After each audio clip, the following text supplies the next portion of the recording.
Michael Smith, and our fabulous panelists. We're going to make it and not fall. All the life she has seen, oh, the meanest side. Good afternoon, Points of Light. How's everybody doing? After all that power, how's everybody doing? It is so wonderful, wonderful, wonderful to be here today with the folks that are making a difference in communities all over the country, and to have a real conversation about these young people that they used to call disconnected, but we now realize that they are opportunity youth. And we have brought together a dynamic, powerful panel of national and local leaders who are making the difference in the lives of children across the country and really making waves that will have ripple effects for many, many decades to come. So let me introduce our panel, and then we will go ahead and get started with our conversation. First, we have Dahani Jones. Everybody say what's up, Dahani. Hey, what's up, Dahani? You guys follow instructions Go so blue. well. Go blue. Go blue. Dahani, go blue. Go Michigan. blue. There we go. Go blue. Dahani's a Michigan alum, former NFL football player, current host of The Sportsman on NBC, and he is the chief rocker of Bowtie Causes. Welcome, Dahani. Thank you. That's his title, Chief Rocker. You should try it. Next, we've got Tanya Allen, who is the president and CEO of Detroit's Skillman Foundation.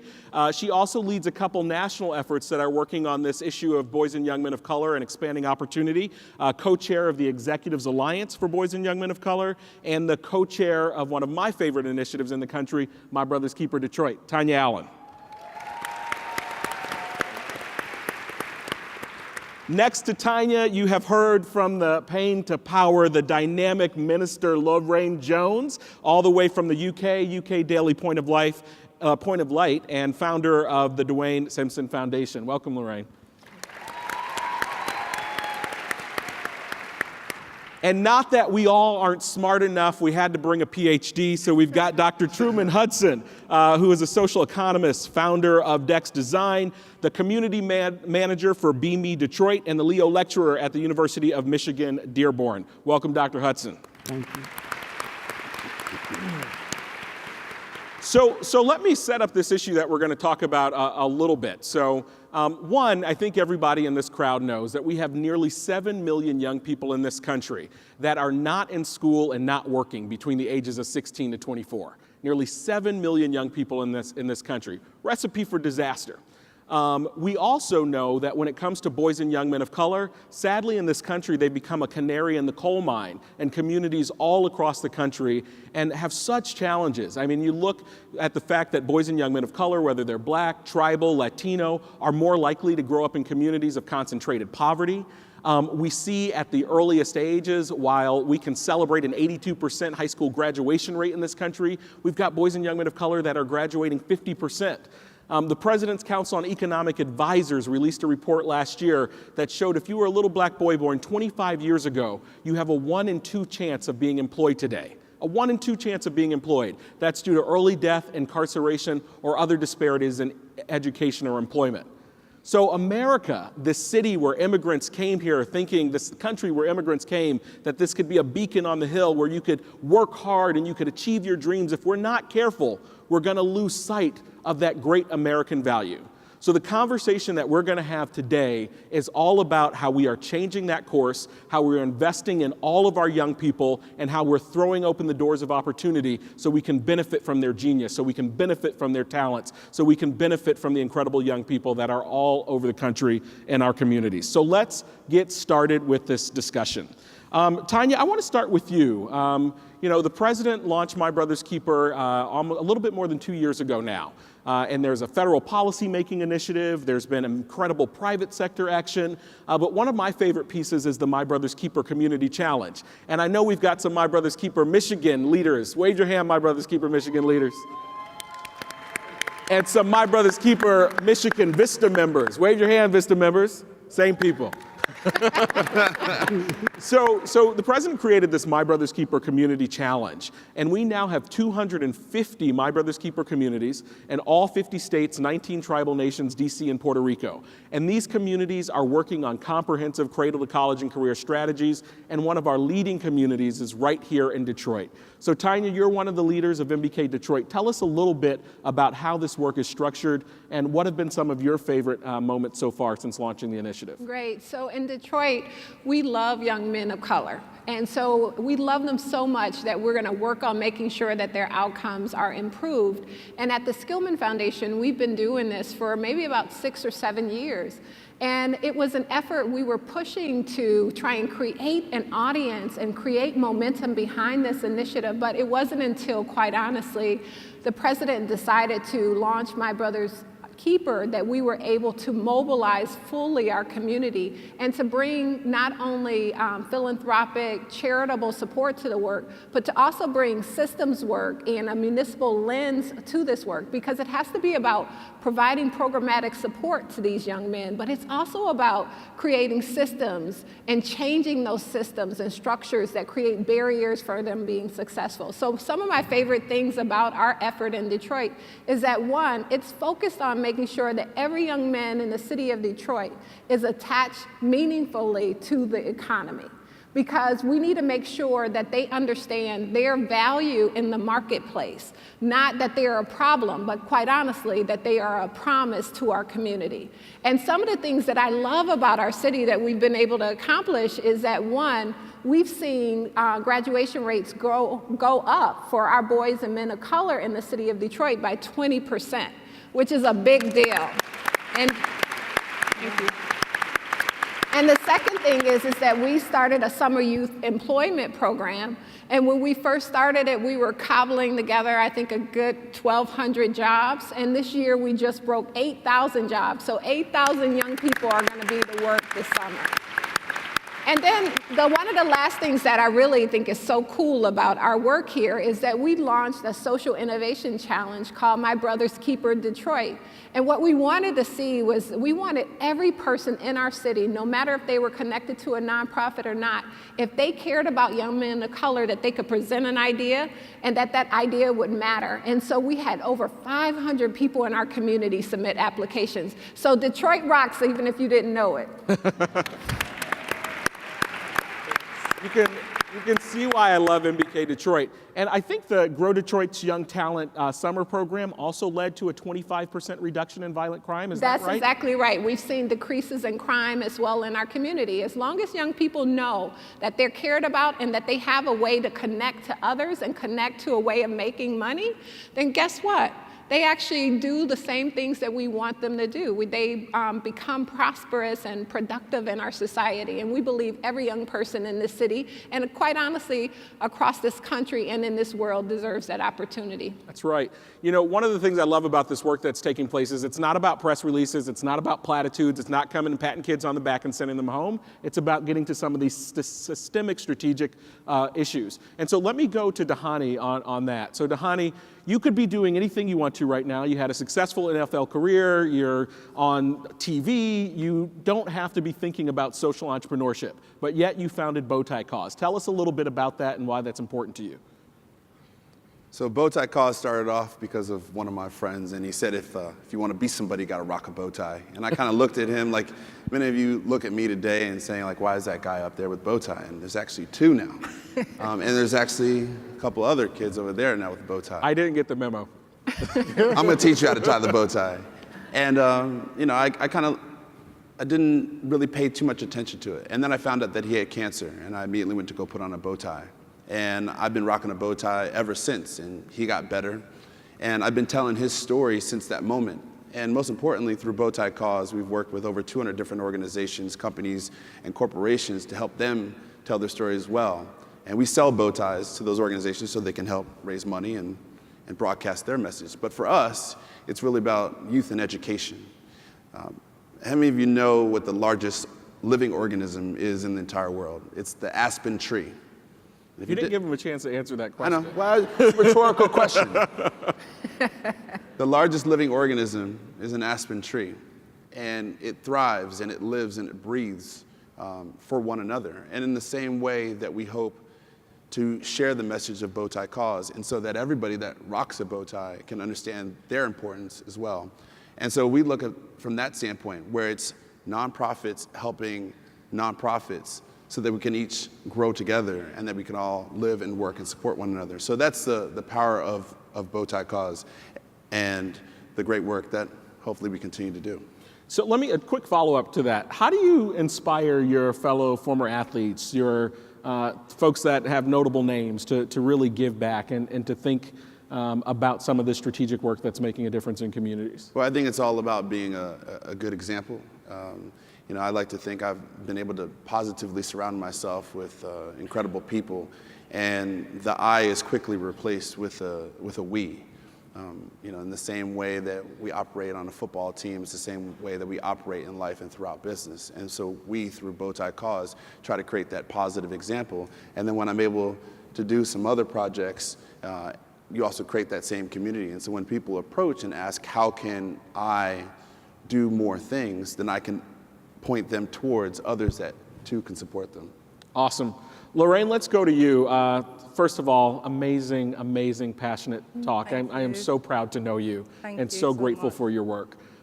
So I want to ask a question. You've now had a chance to spend time both in the UK and the US, and you're getting to know young people, and you're working with some of the most vulnerable children on both sides of the pond. Yeah. What is the common ingredient? What do our kids need? Our kids that are struggling the most, what are those ingredients? I know we talked about this a little bit.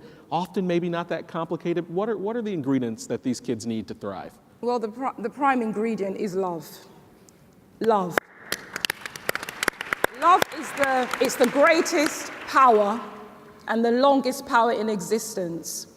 And I traveled to Alabama just about a month ago, and I met with a lot of young people in the community. And even though the gun rate, it's absolutely horrifying, on a good week, I was told by the chief of police, they will have up to 15 homicides. That's on a good week. But despite that level of pain and trauma, the passion, the love that these young people yield for, the love which I witnessed from the mayor of Birmingham, the chief of police, the social services, I met with a judge as well, that love which they possessed, which they were given into the community, caused them to buy in with the policing system so that these things can change the young people's lives. That's right. That's right. It's really interesting. We, the president last year, when we launched the My Brother's Keeper Alliance, he met with a group of young men before that event started, and he usually asked, "What do you need from me? What can I do? What do your friends need to succeed?" And people said more jobs, scholarships, etc. And then he got to a young man named Malachi, and he said, "Mr. President, I know this sounds corny, but what about love?" He's like, "You know, my dad skipped town so he didn't have to pay child support, and I haven't talked to him in 2 years. I know you didn't grow up with your dad. What about love? That's something that I need." And it shocked our conversation, but has really guided the president's work. When the president talks about My Brother's Keeper, he often says, the first thing we have to do is make sure that these young people know that we care about them. So, Dr. Hudson, let me ask you a question, especially for all of these amazing servant leaders in the audience. You lead the Be Me community. Tell us a little bit more about Be Me and why it's so important to invest in regular, everyday citizens that are making a difference in communities, not maybe just necessarily the CEOs of organizations. Wow, Be Me is a powerful organization that formed in 2013 as a nonprofit corporation that wanted to invest in brown and black men around the country that were making investments in their communities that customarily narratives would not get lifted up.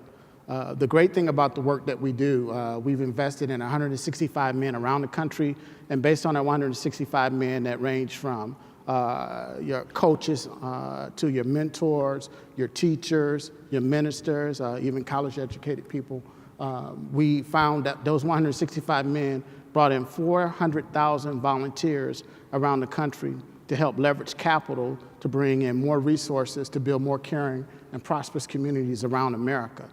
More specifically, when we look at Detroit, we have several projects. We have a total of 42 projects that we have invested in. And based on our framework, we believe that we're better together when we invest in those who customarily, their narratives have not been lifted up as a part of the American fabric. That's fantastic. And how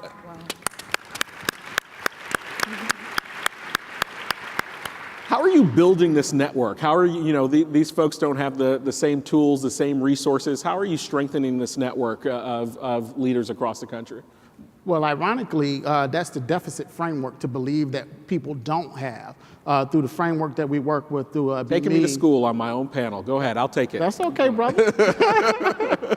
We operate through an asset framing lens, and we identify the assets that everybody has, and we bring those individuals together to work on projects from economic development as well as education, and a large percentage of our BME leaders around the country are invested in those opportunities. Locally, we have a group of individuals that are rolling out a new program called More Than Convenient, and More Than Convenient is about getting individuals connected to the food chain process, getting them away from the convenience store, getting them away from the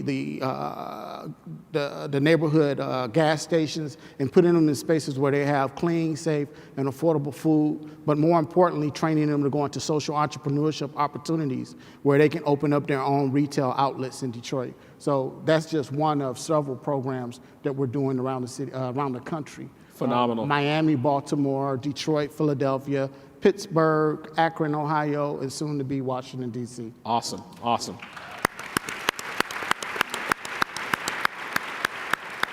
So Tanya, I want to come back to you. So as you know, the president launched My Brother's Keeper to continue the efforts of the administration to make sure that we're expanding opportunity. It's been the core of the work that we've been doing since the beginning.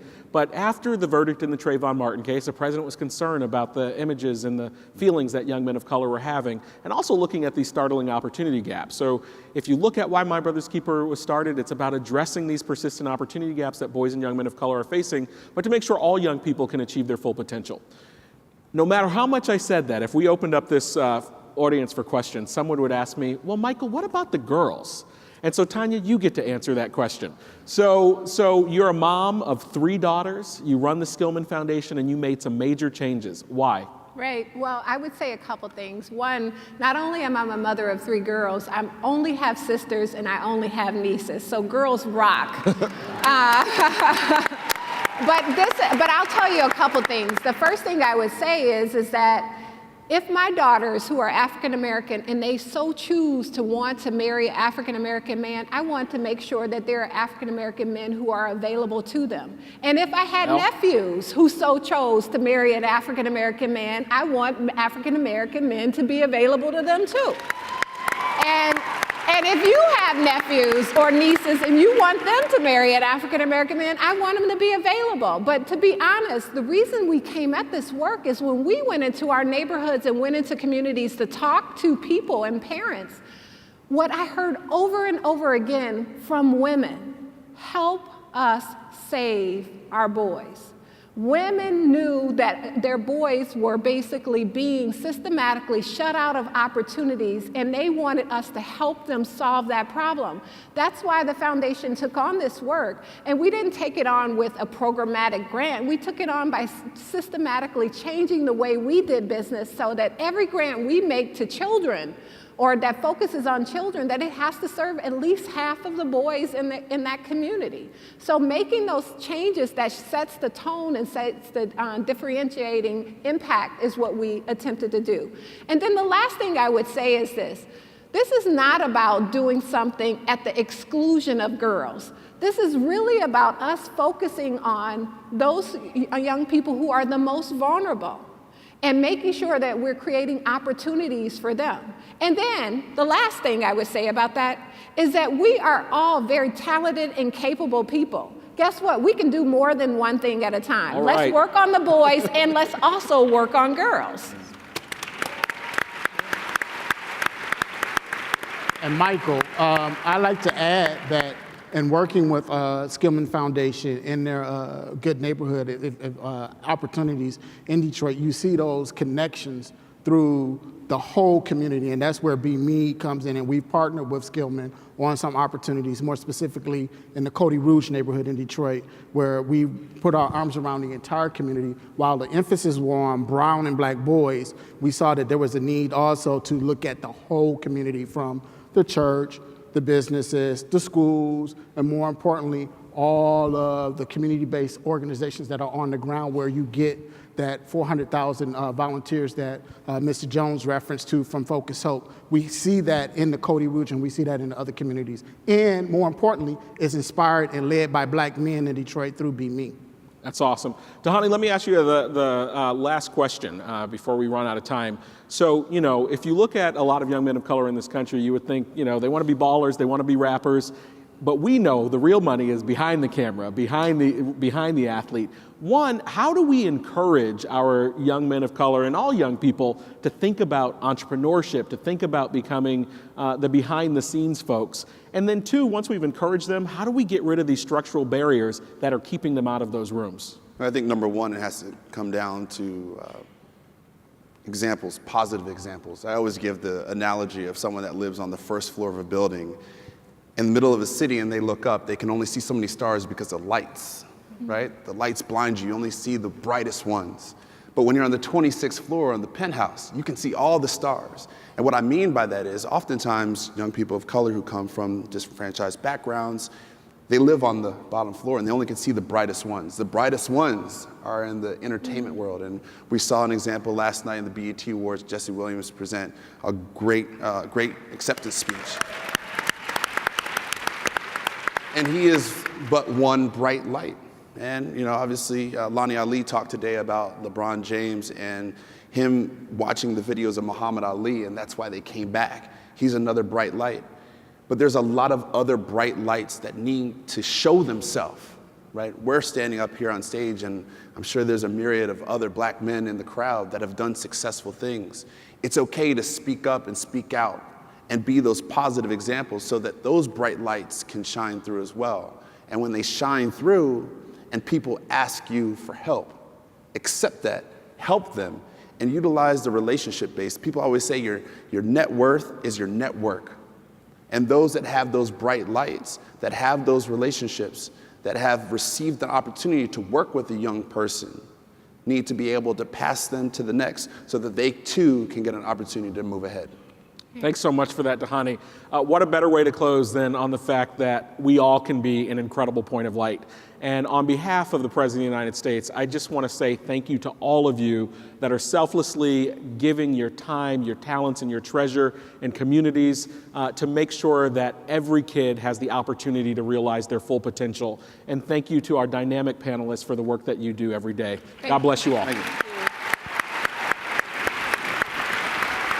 I think that way. Thank you. Go that way.